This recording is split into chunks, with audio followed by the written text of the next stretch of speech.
Salam alaikum, j'espère que vous allez bien. On se retrouve aujourd'hui pour une nouvelle recette de gâteau pour l'Eid ou pour un mariage ou pour n'importe quelle occasion ou juste pour le plaisir. C'est vraiment un petit gâteau vraiment très joli, très classe et très très bon. Donc pour commencer, il vous faudra 150 g de margarine, 4 cuillères à soupe d'huile, 2 jaunes d'œufs, 5 cuillères à soupe de sucre glace, une pointe de levure chimique, de la vanille et enfin de la farine pour ramasser. Donc on commence par mettre dans un grand récipient la margarine avec le sucre glace et on commence à malaxer avec la main, de préférence avec la main. Donc comme je vous ai déjà dit, vous pouvez malaxer avec ce que vous voulez, mais le mieux c'est la main. Ensuite on vient ajouter l'huile et le jaune d'œuf. On ajoute aussi la vanille, donc la vanille c'est au goût de chacun, comme déjà dit, et on ajoute vraiment la pointe d'une cuillère à café de levure chimique. Faut pas que nos gâteaux gonflent trop, sinon on n'aura plus la belle forme qu'on veut lui donner. Et enfin, une fois que c'est bien malaxé, on ajoute la farine au fur et à mesure pour obtenir une pâte comme ceci.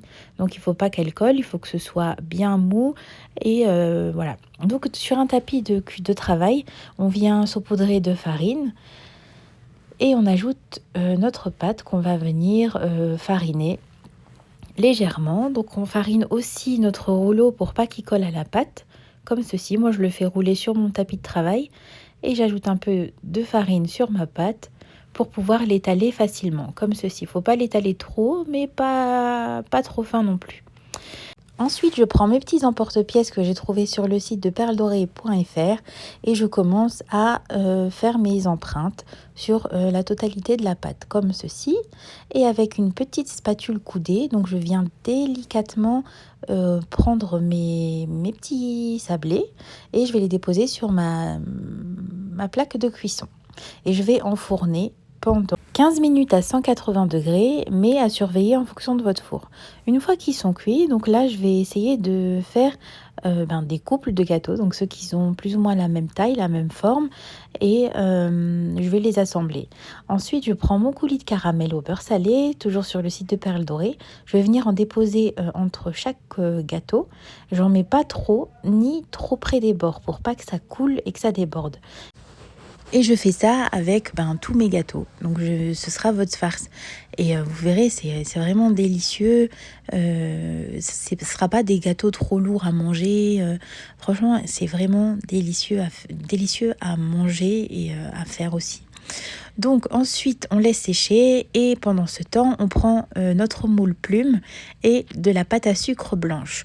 Donc vous devez avant, en fonction de la taille de l'emporte-pièce que vous avez pris, regarder quelle plume irait le mieux. Donc nous, on voit que c'est celle-ci. Faut pas la prendre trop grande ni trop petite. Faut que ce soit en harmonie avec notre gâteau. Et ensuite, on prend un morceau de pâte à sucre. Moi, j'ai mis du sucre glace sur mon moule pour pas que ça colle. Et on met de la pâte à sucre dans l'empreinte plume et on démoule. Et voilà, ça fait une super jolie petite plume. Ensuite, je prends mon brillant avec un petit pinceau. Je viens mettre du brillant doré sur chacune des plumes, comme ceci. Donc, vous pouvez déjà voir comment ça fait très beau. Et on fait ça avec vraiment toutes les plumes, pour qu'on puisse les déposer sur nos petits gâteaux à la fin. Pendant ce temps, on prend du chocolat. Donc moi, j'ai pris du chocolat au caramel. Et donc le chocolat au caramel, il est beaucoup plus clair que le chocolat au lait. Donc là, on peut voir que par rapport aux plumes, c'est plus ou moins la même couleur et c'est pas ce que je veux. Donc je vais ajouter un tout petit peu de chocolat noir pour foncer mon chocolat au caramel. Vous aurez pu tout simplement utiliser du chocolat au lait. Donc je le fais fondre et j'ajoute une cuillère à soupe d'huile neutre. Donc ça peut être de l'huile de coco ou de l'huile de tournesol. Une fois que c'est bien fondu, bien mélangé, je prends mon petit sablé que je vais recouvrir de chocolat.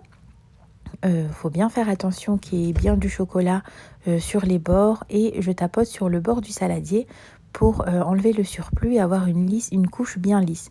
J'ajoute ma petite plume sur le dessus et je racle les bords et je pose sur ma plaque de séchage, ma grille de séchage. Et je fais la même chose avec tous les autres petits sablés. Je prends un sablé, je prends du chocolat que je fais couler sur mon sablé, donc en prenant soin de aussi glacer les bords.